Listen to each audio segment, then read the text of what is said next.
This shocking incident happened in Myanmar on 28th of March. The country, ladies and gentlemen, has witnessed massive protest and violence since February of this year. On 27th of March alone, over 140 civilians were killed, making it the bloodiest day in the country. As many as 512 people have been killed since February, and over 2,500 people, including journalists, civilians, have been arrested by the security forces.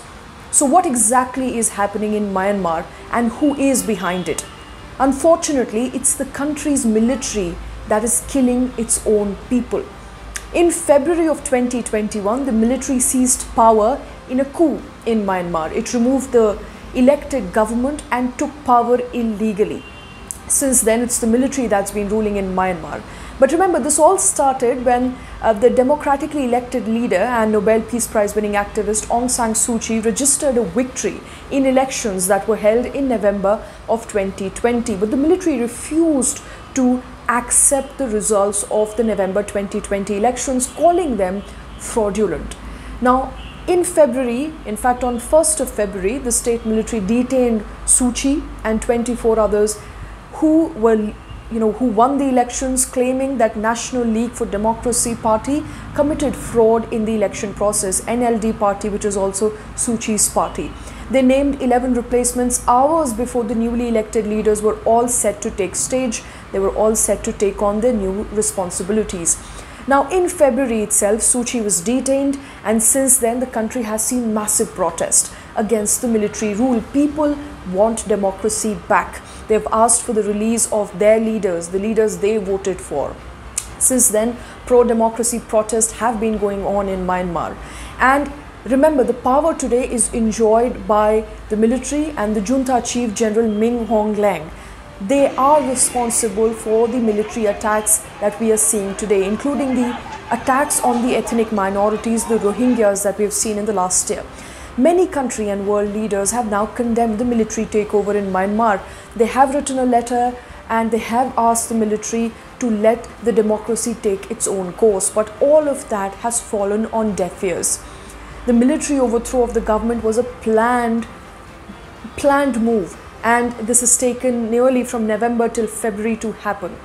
But here's why it should matter to India. India shares a boundary with Myanmar, and over 1,000 people and more than that have escaped from Myanmar to the bordering state of Mizoram in India. The people of Mizoram have close ethnic ties with people in Myanmar. Some also have families in Myanmar.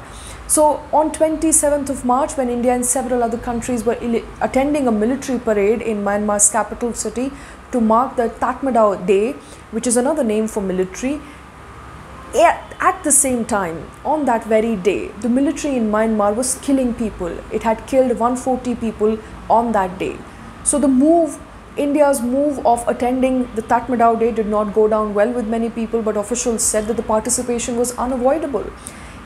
India has a history of fighting insurgencies along with Myanmar's military, and the cooperation of the military on both sides has helped India bring peace to the northeastern states. But India made its stance very clear. In a few days' time, it condemned the violence and said that it has demanded the release of detained leaders in a closed-door meeting with Myanmar. So what next now? The concern for India now will be to witness a surge of refugees from Myanmar. Due to the current situation, the Mizoram government had asked the security forces to assist all those people who are currently fleeing Myanmar to India, to help them. But the centre, remember, plans to deport all these migrants because they are entering the country illegally. The Mizoram government had sent about 100 refugees back to Myanmar, but those refugees then came back to the state. They are trying to flee the violence. In Myanmar, Aung San Suu Kyi is still under house arrest, and several charges including breach of import-export laws and possession of unlawful devices, communication devices, have been filed against her. So she is currently in detention, and this is not the first time that the leader has been detained. She has been detained for a very long time, since the 1990s. Remember, democracy was restored in Myanmar briefly in 2008 after military was forced to draft a constitution, but that was a military constitution. Aung San Suu Kyi was released in 2011. Her National League for Democracy party won the bypoll elections that happened in 2012 and the national elections that happened in 2015. But under military constitution, there was no position for Suu Kyi to run as leader of an elected government. So a special position was created for her, the state councillor position. But the latest win of the NLD back in November of 2020 paved way for a larger constitution. But military rejected the results, citing irregularities. However, NLD and Election Commission said that the elections were fair.